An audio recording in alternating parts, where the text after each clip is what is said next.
So I got something in special today I thought I would share with all you guys. It's this little guy right here. So I know that a lot of us are using iPads or iPhones or Android devices, so on and so forth, for electronic flight books, right?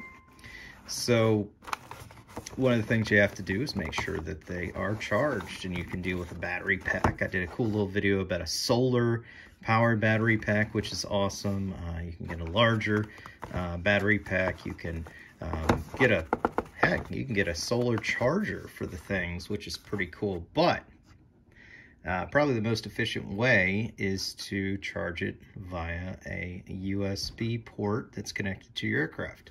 And you can spend, quite a bit on the Apero ones or the Stratus ones. I can't remember who makes that little nifty one. It's about $400 for the official certified one, which is pretty cool, but a little expensive. It gives you two USB ports. I think they're high value ports. I just made that term up, but basically it supports the fast charging system. This is a little bit different. It's a lot less expensive. The last time I looked, this one is, I think, $33, $34, but it's got a little trick up its sleeve. So let's move that over there. Excuse the messy desk here, but just a regular looking deal here. It's made out of metal. You can kind of see beep on there. I'm sure you're kind of wondering what that's for. If you go over here, it kind of unveils the trick. I don't know if it's got a little plastic piece, but it doesn't matter. It's got the Quick Charge 3.0 ports on there, so support the iPads and all the other stuff that can utilize that. And if you don't have Quick Charge, don't worry, it will still work. It's just a regular USB port, nothing fancy here. But the cool part is, if you notice here, PPM. One of the things that pilots struggle with is ensuring that their planes are free from the nasty CO. Big problem, really, especially for our piston guys. It's winter where I'm at. You turn on the cabin heat there, and you're basically sucking in the warm air from the engine, and if that's polluted, if you have an exhaust leak, you can get in trouble pretty quick, especially flying at night. I mean, come on, go back to all of your training, guys. This is something not to mess with. So what I've got is a few different things in the plane to just make sure that I'm aware that this gas is present in my plane. The first one is, everybody's got that cheap little dot in their plane that basically turns, I think, purple. I read the stupid thing every time I go in there, but I always look for a color change. If that thing changes color, I know I'm in trouble and I know I'm landing. And then also I have a digital detector, put it in the back, and that alerts me if anything's going on in the plane, and hunky-dory, good to go. But there's two things. Number one, you can never be too safe, and number two, you can never have too many chargers and too little USB ports. I know with this one, I'll be able to hook in my iPad that does ForeFlight, and then I will hook in my cell phone, which, well, is a cell phone.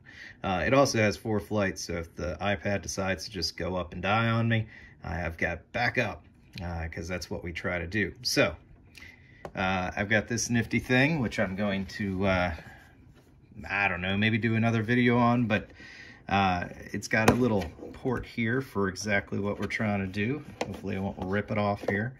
There we go. And this way I can actually show you what it looks like. Now, this is the first time I've done this, so it should be, we're learning together.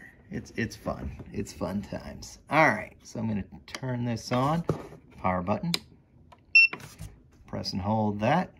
Okay. Then I got to activate this switch. It's got a little button down here that you press to, there you go. Okay. So the important thing about this is it's got an alarm when it hits 100 parts per million. and it's got a graphic display. All right, so for science, what I'm going to do is take this outside, basically put it near the exhaust. That, of course, puts out carbon monoxide, the whole reason we have these things. And we'll see how it registers, and we'll also see what that alarm sounds like, because it's always good to have an alarm. It goes off, you pay attention, oh my gosh, carbon monoxide's leaking in the cabin, let's get down, everybody stay safe. So let's take it outside and see how this thing works. All right, so I started my truck, and we're just gonna take this out, see how it registers. Whoa, there's mud there. Now this truck has big old exhaust, so it shouldn't take very long. Science. Registering 51, 137, 193. Now I think it's got to hold there for a second. There we go.